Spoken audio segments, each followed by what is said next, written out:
Welcome back. If you're just joining us, we've been talking to the APC Vice Presidential candidate, Professor Yemi Osinbajo. Now, Professor, tell me, do you in any way see General Buhari as a tolerant person, considering his past experiences and his past duties as a former military leader? Do you see him as a tolerant person, someone how do you see him? Let me start by saying that. First, I think that he is a very credible individual. He does what he says. He's a person of integrity. He's someone who believes that he must be careful as to the commitments that he makes. And when he makes a commitment, he always wants to fulfill that commitment.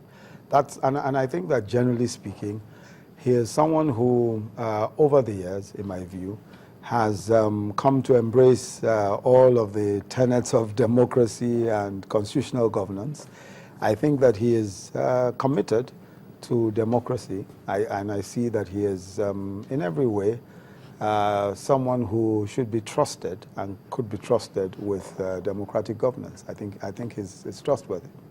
When you say trusted with democratic governance, when we quickly look back at political history of Nigeria, yes, and the role he played in 1983 when that republic, Second Republic, was scuttled, and there and then we struggled, and a lot of Nigerians were in the trenches to make sure that we see a democratically elected president come back in Nigeria. But this is a person who was involved in that particular act, and now is seeking to become president of Nigeria. Isn't that ironic? But don't forget, though, that in 1983, when he took over power, he was hailed. That administration was hailed as a savior from what was going on at the time and all of that. I mean, as things developed, of course, things might have been different, but don't forget that at the time when he came into power, the administration was hailed. And I think that having said that, it's been, since 1983, it's been how many years? Almost 21 or so years, odd years since then. That's a long, long time. And I think as in that time, we cannot judge a man in 1983. We can't judge what he was or how he was in 1983 with today. So what exactly are you telling Nigeria about Yes. your principle? Yes. Now that is a changed man. He's learned the tenets of democratic governance. I think that is the case. I think that is the case. I think that anyone who ruled under the military, and don't forget that even under the military there were many civilians. Most of those who were in office were civilians. So anyone who has ruled under the military, and under the military there was no legislature. The executive was the legislature. So the executive also made laws. Now that's entirely different now. There is a legislature now which checks whatever it is that the executive does. So it's a totally different kettle of fish. It's a totally different ball game, really.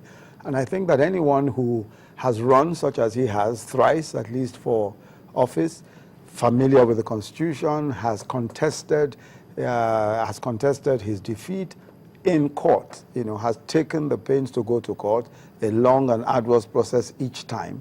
I think such a person must be seen as one that is prepared for whatever democratic governance entails. I think he's certainly prepared, yes. I had a conversation just at this, General Buhari was seated just where you were seated. Yes. You're seated, and he seems not to be too apologetic about the takeover of some of the coups that we've seen and military rule in Nigeria. Yes. Well, I'm not so, I can't speak for him, but as I said at the time in 1983, when that coup took place, it was hailed. You think that coup was right? It's well in place. No. Let me explain that. As far as I'm concerned, my basic contention is that at all times, civilian rule is the best. I mean, one cannot imagine today that there should be a coup or any such thing. I believe that civilian rule is the best, and I think time has shown that civilian rule is the best. But the point also is that military intervention in the history, in the political history of Nigeria and the political history of Africa at a time was almost what was in vogue. It was almost a seasonal thing. Military intervention. The military came and presented themselves as persons capable of rescuing the polity and saving the republic. And in many cases, they were hailed when they came into office. Frankly, I don't think that he should be held up for any kind of condemnation for that era, for that period, especially, and I'm talking now for the coup. Because in those days, when even democratic change was almost impossible. I mean, look at what the MPN did in those days.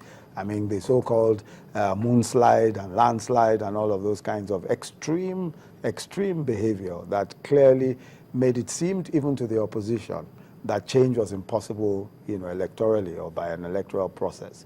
I think those sorts of things encourage the coups and coup d'etats. But as I said, I'm one who is firmly convinced that civilian rule is the best option at all times. What do you make of what people say about General Buhari as a religious bigot and a fundamentalist? Well, I think that's unfair. I think it's unfair. And if you look at the history, I think it is clear that perhaps, and it's fair to say that the PDP has done a fairly good job of making it appear that he is in fact a fundamentalist. I think that's unfair. And let me explain why I think that is unfair. If you look at the history, I mean, everyone knows that General Buhari was in office from December 1983 to August 1985. In that period and immediately after it, no one ever accused General Buhari of being an Islamist. Nobody ever did. As a matter of fact, this whole charge of being an Islamist is probably about 5-6 years old. Nobody before then, and if you look at the history, if you look at the records, even the newspapers, no one ever accused him. And why was that the case? Because he simply wasn't, and he's never been a fundamentalist. Even in that period, when he was in office, his deputy was a Muslim. Tunde Diagmo was a Muslim. They were under pressure at the time to join the OIC, the Organization of Islamic Countries, and they refused to join the OIC when they had absolute power and absolute authority to do so.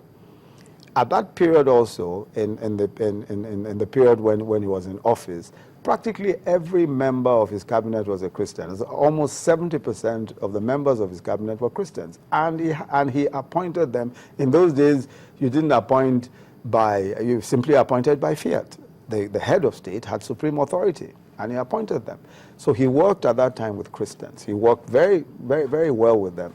Thereafter, and subsequently, everyone who has associated with him, the likes of General Gowon, the likes of T.Y. Danjuma, and all of those individuals who have associated with him, not one single person has said that General Buhari is an Islamist or a fundamentalist or any such thing. And when you look at all of his antecedents, his first daughter is married to a Christian, that all of that doesn't, to me, indicate that here is a fundamentalist or somebody who is going to Islamize the country or any of the kinds of things that we hear. But I think it's convenient for those who wish to malign him and those who are afraid of his coming into office. It's convenient for them to say he's an Islamist and to move the argument and to move the whole discourse along these religious lines and all of that.